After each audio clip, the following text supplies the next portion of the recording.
Senhor presidente, queria que o senhor me autorizasse direto ao voto. O artigo 2º, parágrafo 6º da Resolução número 1 de 2012 do Congresso Nacional, que dispõe sobre a apreciação pelo Congresso Nacional das medidas provisórias, estabelece que compete à Comissão Mista de Planos, Orçamentos Públicos e Fiscalização, a CMO, o exame e a emissão de parecer de medida provisória que abra crédito extraordinário conforme o artigo 62 e 167, parágrafo 3º da Constituição Federal.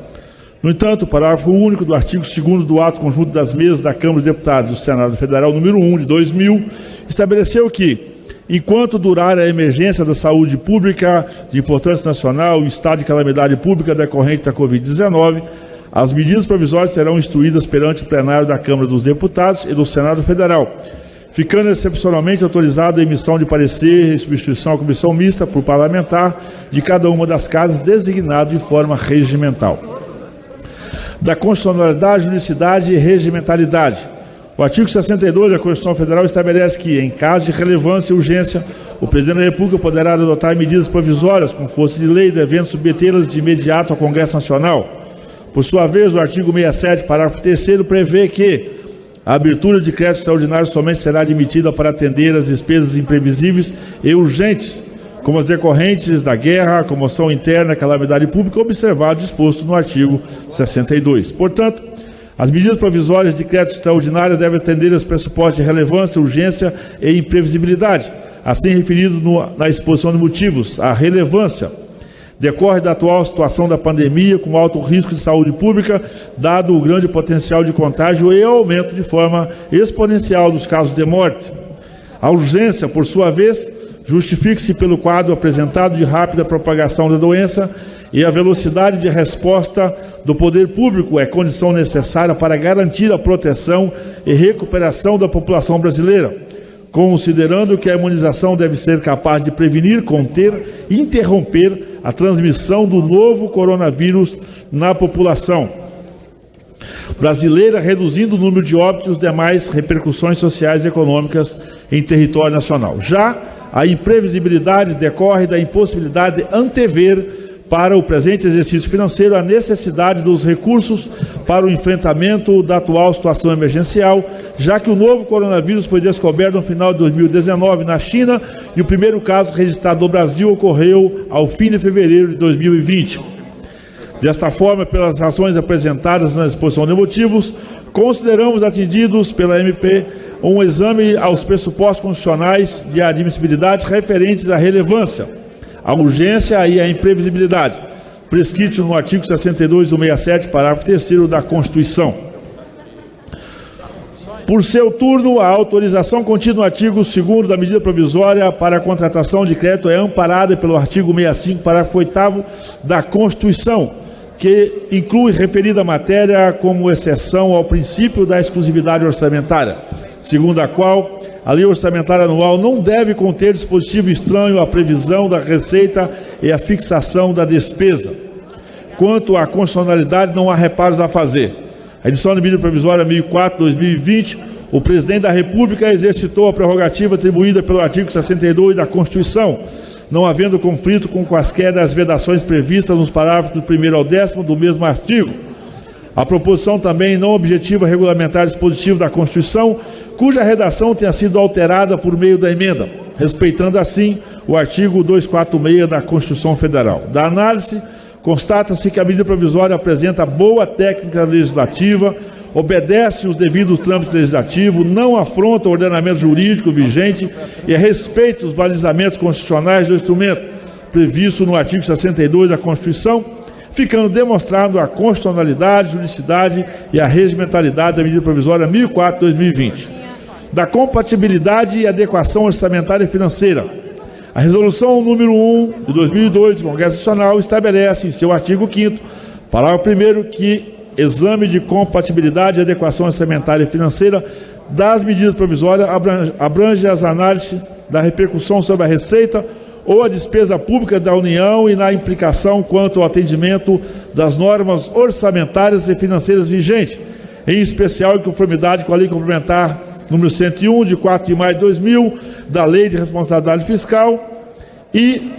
do Plano Plurianual. a Lei das Diretrizes Orçamentárias e a Lei Orçamentária da União. Para que se proceda a esse exame, deve-se observar que os créditos extraordinários,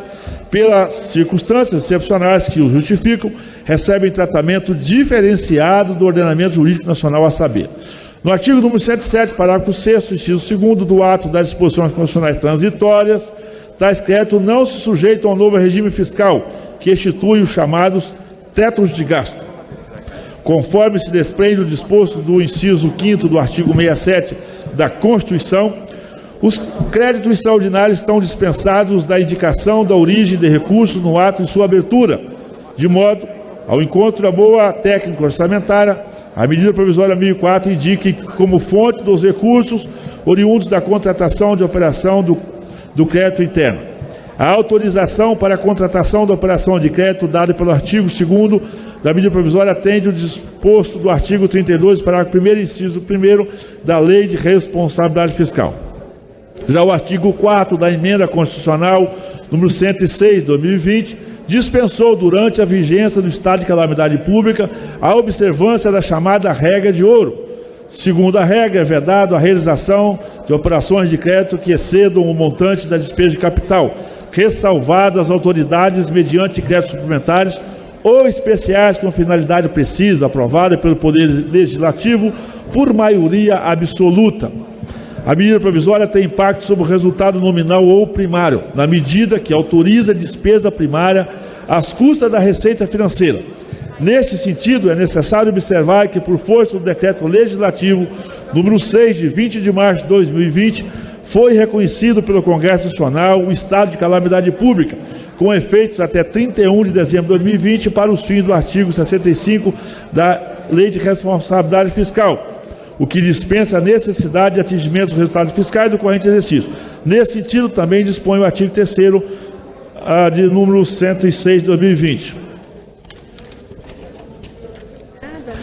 Nos termos do artigo 65, parágrafo 1º, inciso 1, a linha A da Lei de Responsabilidade Fiscal,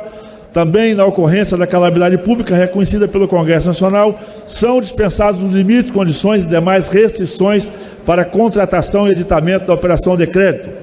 Destaque-se que a nota técnica de adequação orçamentária e financeira número 89 de 2020 da Consultoria de Orçamento, Fiscalização e Controle do Senado Federal, elaborada em atendimento ao artigo 19 da Resolução número 1 de 2002 do Congresso Nacional, expressa entendimento que a medida provisória 1004 está em conformidade com as normas que regem a matéria. Resta demonstrada, portanto, a compatibilidade e adequação orçamentária e financeira da medida provisória 1004 de 2020. Quanto ao mérito, a medida provisória de 1004 de 2020 é dotada de justificativos de relevância, urgência e imprevisibilidade condizente com a programação orçamentária que a contempla. Assim sendo, fica comprovado a necessidade de crédito extraordinário para assegurar o acesso do Brasil às vacinas contra o Covid-19. Emendas. As normas acerca da apresentação de emendas e créditos adicionais, nos quais se inserem os créditos extraordinários, estão positivadas pela Constituição Federal e pela Resolução número 1 do Congresso Nacional de 2006. O artigo 65, parágrafo 8º da Constituição Federal, aplicável também às proposições relativas a créditos adicionais, contempla o princípio orçamentário da exclusividade, que estabelece que a lei orçamentária anual não conterá dispositivo estranho à previsão de receitas e à fixação de despesas. E de acordo com o artigo 111 de Resolução número 1 de 2006 do Congresso Nacional, as medidas provisórias de crédito extraordinário somente serão admitidas emendas que tenham como finalidade modificar o texto da medida provisória ou suprimir dotação total e parcial. Registra-se, todavia, que no prazo regimental não foram apresentadas emendas à medida provisória 1004 de 2020. Portanto, a conclusão, senhor presidente, antes de todo o exposto, votamos pela constitucionalidade, juridicidade e regimentalidade da medida provisória 1004 de 2020, bem como pelo atendimento dos pressupostos de urgência, relevância, imprevisibilidade e adequação orçamentária e financeira. No mérito, votamos pela aprovação da medida provisória 1004 de 2020, na forma apresentada pelo Poder Executivo. Este é o meu relatório, senhor presidente.